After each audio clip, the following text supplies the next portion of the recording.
बातमी आहे। आज सकाळी पुण्यातील शिवाजीनगर पोलीस मुख्यालयात पोलीस प्रशासनाकडून भरती करता आलेल्या मुलींच्या रांगेतील नियोजनात गोंधळ बघायला मिळाला। गेटवर झालेल्या गर्दीमुळे लोखंडी गेट तुटलं आणि त्यावरून मुली आतमध्ये पळत सुटल्या। यावेळी चेंगराचेंगरी झाली, प्रचंड गर्दी झाली, अनेक मुलींच्या पायाला गंभीर दुखापत झालेली आहे। यावेळी पालक संतप्त झाले।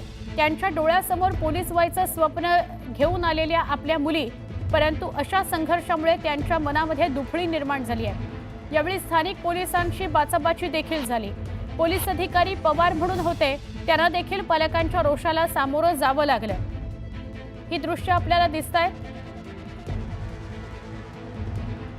थोडा अंधार असल्या कारणाने स्पष्ट लक्षात येत नाहीये, पण आपल्याला कळतंय की गर्दी उसळली होती आणि त्यामुळे थोडी चेंगराचेंगरी झाली आणि अनेक मुलींच्या पायाला दुखापत झाली। खरे तर मुलींनी अनेक महिन्यांपासून या भरती करता तयारी केलेली आहे। मैदानी चाचणी करता प्रचंड वेळ आणि मेहनत खर्ची केलेली आहे। भरती ही 2022-23 मधील पुणे कारागृह पोलीस भरती म्हणून रखडलेली आहे। एकूण 513 जागांकरता ही रखडलेली भरती पार पडते। इतर पोलीस भरती प्रक्रिया पूर्ण होऊन निवड झालेल्या उमेदवारांना नियुक्तीपत्र सुद्धा मिळालेली आहेत, पण पुणे कारागृह पोलीस भरतीचा अजूनही ठोस निर्णयच होत नव्हता।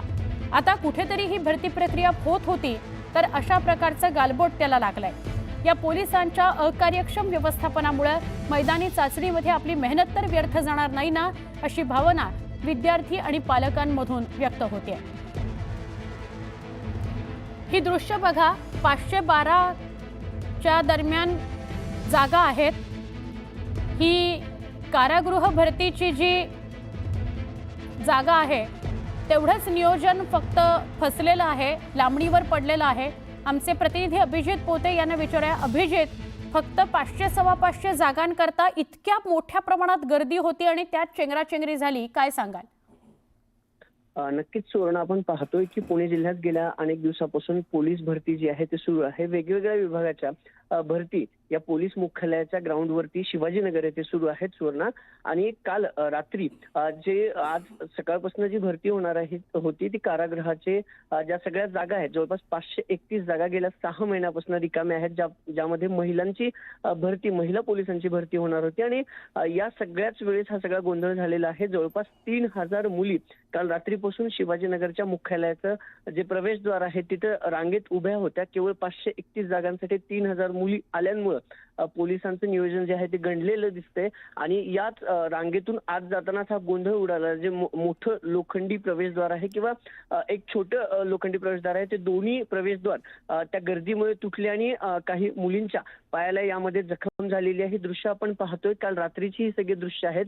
अचानक हा गोंधळ झाला आणि ज्या भरतीसाठी मुली आणि पालक आले होते त्यांची देखील पळापळ सुरू झाली। काय नेमकं घडत होतं हे समजलं नाही, त्यामुळे हे काहीच हे सगळी घटना जी आहे ती घडलेली पाहायला मिळते। पण यात कुणालाही सुदैवाने गंभीर जी आहे ती दुखापत झालेली नाही। काही मुलींच्या पायाला फक्त आणि काही मुलींच्या हाताला जखम झालेली आहे। पण पोलीस प्रशासनाकडून आता या सगळ्यावरती नियंत्रण करण्यात आलेलं आहे आणि पोलीस भरती जी येरवडा कारागृहाच्या 531 जागांसाठी होती सुवर्ण, ती सुरळीत सुरू झालेली पाहायला मिळते। नक्की, धन्यवाद अभिजित, आपण माहिती दिलीत सविस्तर त्याबद्दल। पण जसं अभिजित म्हणाले की काही समजायच्या आतच इतका गोंधळ झाला आणि अचानकपणे सगळ्या मुली एका दिशेने धावायला लागल्या, त्यामुळे ही घटना घडलेली आहे। पण नियोजनाचा मात्र नक्कीच फज्जा उडालेला आहे।